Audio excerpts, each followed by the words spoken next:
Brothers లో ఆషాఢం KG sale మళ్ళీ మొదలైంది. మరెన్నో క్రేజీ ఆఫర్స్ ఖైదీ చేయండి ఆర్ఎస్ బ్రదర్స్.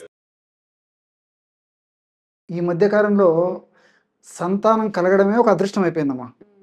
పూర్వకాలం సంతానం వద్దు మర్రు అంటుంటే సంతానం అవుతుంటే, ఈ రోజుల్లో కావాలి బాబాయ్ అని చెప్పేసి ఆసుపత్రుల చుట్టూ తిరుగుతున్న ఫలితం తక్కువ శాతం మందిలో వచ్చి చాలా దౌర్భాగ్యకరమైన పరిస్థితి ఏర్పడిందమ్మా. దీనికి కారణాలు కోకొలలు.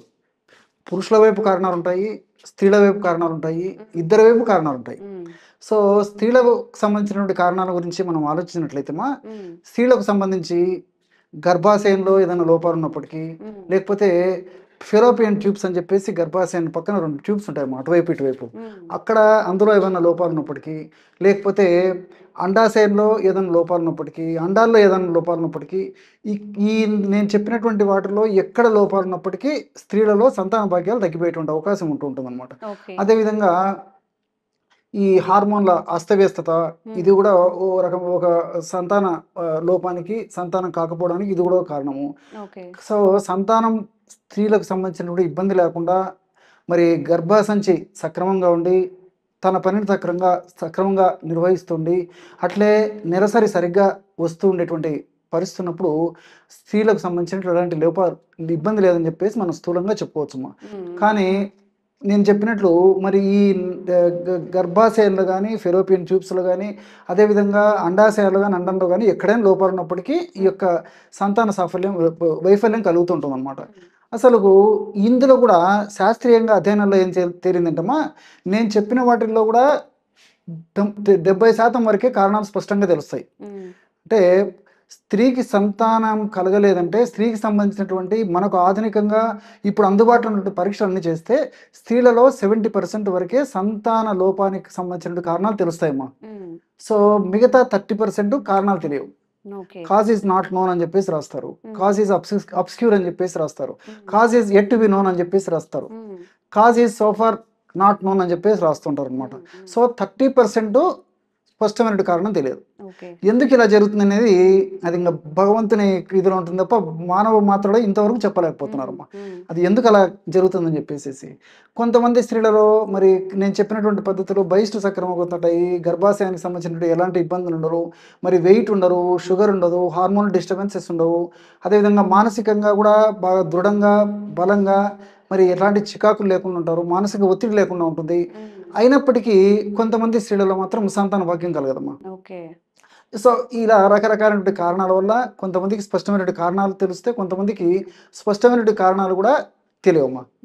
సరే ఈ నేపథ్యంలో సరే అదృష్టవశాత్తు మరి గర్భం ఏర్పడినప్పటికీ, అంటే ఈ యొక్క శుక్రకణాలు అదేవిధంగా అండాన్ని కరవడానికి రెడీ అయినప్పటికీ గర్భాశయంలో ఒక్కొక్కసారి కొంతమందికి మరి స్త్రీలలో ప్రతిరక్షక కణాలు అని చెప్పేసి తయారవుతుంటాయి అన్నమాట. ఆ ప్రతిరక్షక వ్యవస్థ వల్ల వీర్యము యోని భాగంలో రిలీజ్ అయినప్పటికీ ఆ కొన్ని రకాలైనటువంటి యాంటీబాడీస్ వల్ల అక్కడే ఆ వీర్యాలు చైతన్య రాహిత్యాన్ని పొందిపోతాయి అన్నమాట. సో ఫర్దర్గా మూవ్ అయ్యేటువంటి పరిస్థితి ఉండదు. ఒకవేళ సరే ఆ యొక్క సమస్య నుంచి తట్టుకొని గర్భసంచిలో నుంచి వీదేసేసి ముందుకెళ్ళినప్పటికీ ఫెలోపియన్ ట్యూబ్స్లో కొన్ని ప్రాబ్లమ్స్ వస్తుంటాయి. అక్కడ ఏదన్నా ఒడిదుడుకులు ఎదురైనప్పటికీ మళ్ళీ అక్కడ కూడా ఆ ఫలదీకరణ అంటే అండాన్ని శుక్రకణం చేరుకునేటువంటి పరిస్థితి ఏర్పడుతుంది. అదేవిధంగా ఒకవేళ అండంలోకి శుక్రకణం వెళ్ళడానికి ప్రయత్నం చేసి ఏదో విధంగా ప్రయత్నం చేసి మరి శుక్రకణం అండంలోకి పోయినప్పటికీ అక్కడ ప్రతికూల వాతావరణం వల్ల అండము ఫలదీకరణ చెందాలన్నమాట. ఒకవేళ ఫలదీకరణ చెందినప్పటికీ గర్భస్రావమైనటువంటి అవకాశాలు ఉంటాయి. అదేవిధంగా ఒకవేళ సంతానం అయినప్పటికీ వికృతమైనటువంటివి అవయవ లోపం వల్ల ఉన్నటువంటి సంతానము, అదేవిధంగా ఇతర ఇబ్బందులు ఉన్నటువంటి సంతానం కూడా కలిగేటువంటి అవకాశం ఉంటుంది. అదేవిధంగా ప్రిమేచ్యూర్ డెలివరీస్ అంటే నెలలు నిండక ముందే ఇక డెలివరీ అయ్యేటువంటి అవకాశం ఉంటుంది అన్నమాట.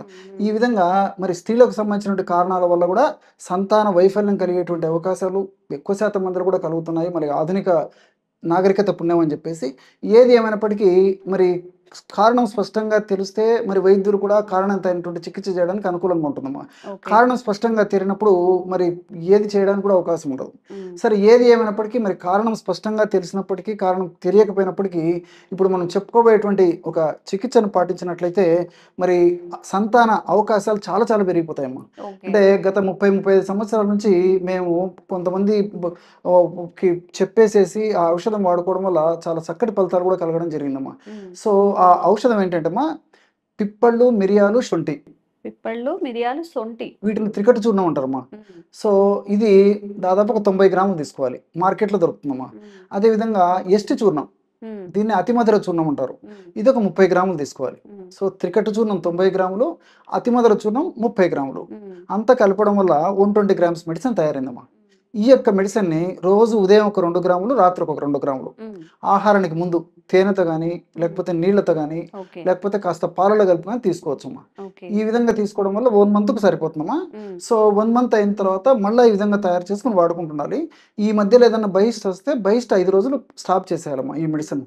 తర్వాత మళ్ళా వాడుతుండాలి. హ్మ్. ఈ విధంగా కొన్నాళ్ళ పాటు వాడుకోవడం వల్ల గర్భాశయంలో గానీ, లేకపోతే స్త్రీలకు ఇతర అవయవాల్లో గానీ, ఈ గర్భానికి అవరోధంగా, గర్భం వచ్చేదానికి అవరోధంగా పరిణమించేటువంటి అంశాలను నిర్వీర్యం చేసి, చక్కటి ఆరోగ్యాన్ని స్త్రీలకు కలగజేసేసి, చక్కటి సంతాన భాగ్యం కలిగేందుకు ఈ యొక్క ఔషధాలు చాలా చక్కగా ఉపయోగపడతాయమ్మా. ఓకే. సో, ఎవరైనా గానీ ఈ ఐవీఎఫ్ చుట్టూ అంటే ఐవీఎఫ్ సెంటర్‌ల చుట్టూ తిరగకూడదు. నేచురల్‌గా కన్సీవ్ అవ్వాలి అనుకున్నప్పుడు కొంత మన ఫుడ్ హ్యాబిట్స్‌లో కూడా చేంజ్ చేసుకుంటూ సార్ చెప్పిన ఇప్పుడు ఏదైతే మెడికేషన్ చెప్పారో వాటిని ఒక 120 గ్రామ్స్ ఒక 1 మంత్‌కి సరిపోతుందట.